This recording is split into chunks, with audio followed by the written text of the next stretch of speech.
Ayo tadi tamani larang geus batur sebenarnya bawa tuh teh lah geus. Assalamualaikum warahmatullahi wabarakatuh. Waalaikumsalam warahmatullahi wabarakatuh. Al-Mahdani rahmatullah alaih mengatakan bahwa para ulama ahli Al-Quran telah sepakat ada 6.000 ayat di dalam Al-Quran. Namun mereka berbeda pendapat tentang jumlah selebihnya. Ada yang menyebutkan 6.204 ayat, 6.014 ayat, 6.019 ayat, 6.025 ayat, dan 6.036 ayat. Isi kalimah-kalimah Al-Quran sama, hanya ada perbedaan cara menghitung ayat. Dalam syarah Ihya ditulis bahwa setiap ayat dinilai 1 derajat di surga, sehingga dikatakan kepada pembaca Al-Quran, derajatmu di surga sebanyak ayat yang kamu baca. Barang siapa yang membaca seluruh ayat Al-Quran, ia akan mencapai derajat tertinggi di surga. Barang siapa yang membaca beberapa ayat Al-Quran, maka derajatnya sebatas bacaannya itu. Singkatnya, ketinggian derajat seseorang bergantung pada banyaknya bacaannya. Menurut pendapat saya, hadis di atas mengandung penafsiran lain. Apabila pendapat saya ini betul, maka itu berasal dari petunjuk Allah Subhanahu wa taala. Jika salah, maka itu berasal dari diri saya sendiri dan dari setan. Allah Subhanahu wa taala dan Rasulnya terbebas darinya.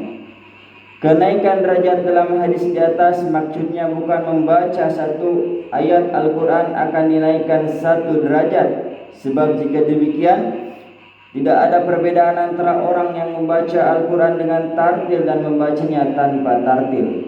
Dengan demikian, orang yang membaca Al-Quran baik dengan tartil maupun tidak tartil, maka setiap membaca 1 ayat Al-Quran akan menaikkan derajatnya 1 tingkat.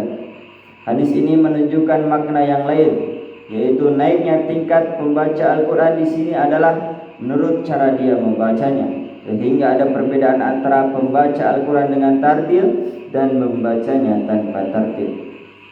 Oleh sebab itu, barang siapa membaca Al-Quran dengan tartil dunia, maka sesuai dengan tartilnya, itulah dia bisa membacanya di akhirat, sampai ia memperoleh ketinggian derajat yang sesuai.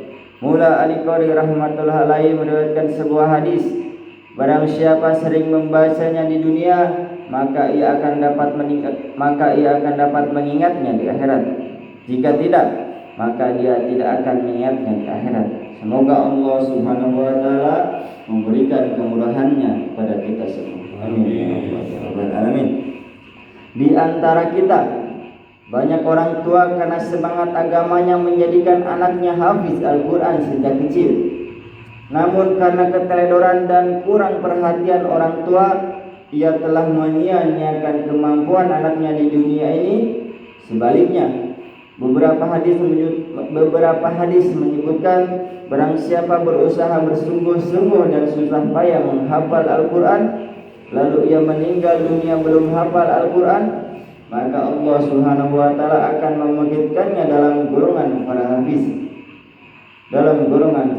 Al-Quran. Kemurahan Allah Subhanahu wa taala sungguh tidak terbatas. Adakah orang yang mau mengambilnya? Seorang penyair berkata, "Wahai Tuhan Syahidi, mengapa kamu tidak menerima?